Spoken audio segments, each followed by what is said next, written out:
అంటే లడ్డు తర్వాత మాట్లాడదాం. ముందైతే వీళ్ళు చేస్తున్న ఈ బూతులను ఆ హోమము లేకపోతే శుద్ధి పూజలు అంటే ఏదో సామెత చెప్తారే, కొంచెం ముతగ్గా ఉంటుంది, నేను చెప్పలేకపోతున్నాను లైవ్ లో. వాళ్ళు హోమం చేస్తే ఎలా ఉంటుంది చెప్పండి.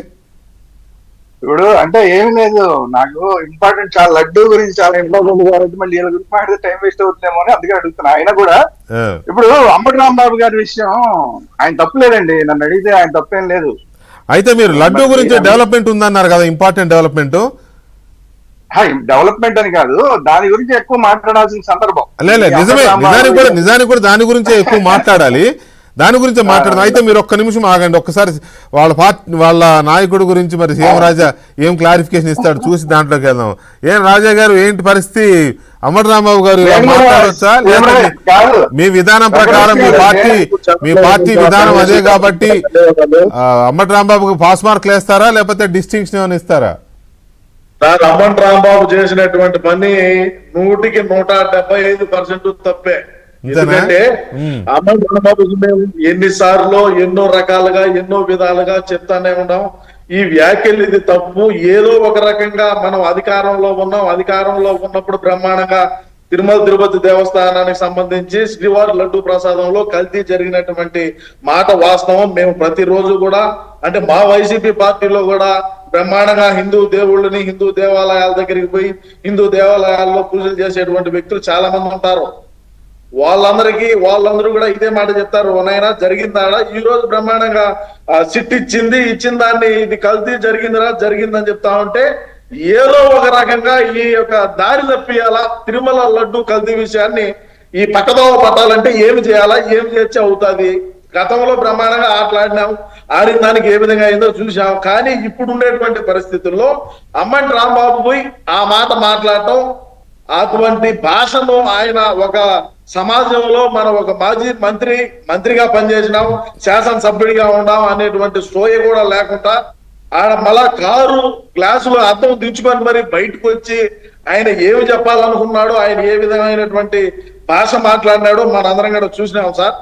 కానీ ఏది ఏమైనా ఈ రోజైతే మా జగనన్న దగ్గర నుంచి అంబటి రాంబాబుకు మరి బ్రహ్మాండంగా ప్రశంసలు అందినాయని కూడా మాకు తెలుస్తా ఉండదు. మా పార్టీ తరఫున మేము మా పార్టీలో ఉన్నాం కాబట్టి శభాష్ అంబటన్నా అని ఉంటారా? ఖచ్చితంగా. మరి ఇదే మామూలు విషయం కాదు.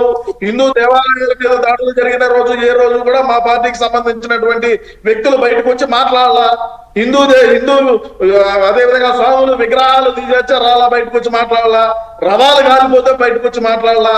అదే విధంగా ఇక్కడ మన కొండ మీద వెండి సింహాలో వెండి ఏనుగులో దొబ్బేశా కూడా ఎవడు వచ్చి మాట్లాడాలా.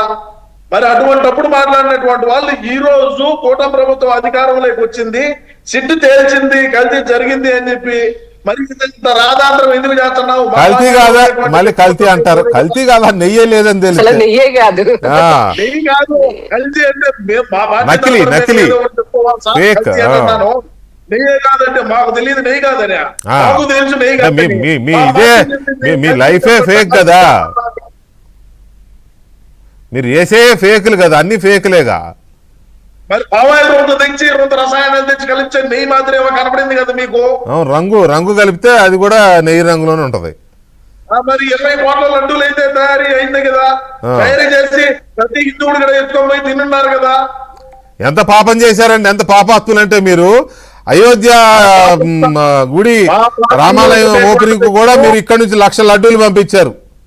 ఈ లడ్డూలే రసాయన మిశ్రమంతో చేసిన లడ్డూలు. అంత పాపాత్ములు మీరు, అంత పాపాత్ములు మీరు అంటున్నా సార్. మా పార్టీలో ఉండేటువంటి వ్యక్తులు పాపాత్ములే, నేనే కాదంటే నేను తప్ప ఇంకా ఒకరో ఇద్దరు అందరూ పాపాత్ములు అంటే నేను ఒప్పుకోను.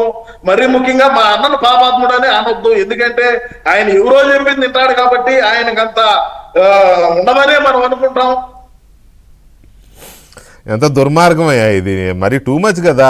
ఇలాంటి లడ్డూలు ఇలా వీటిని పంపితే అయోధ్య కూడా అయోధ్యకే కాదు ఎక్కడికి పంపినా అన్యాయమే. ఒక భక్తుడి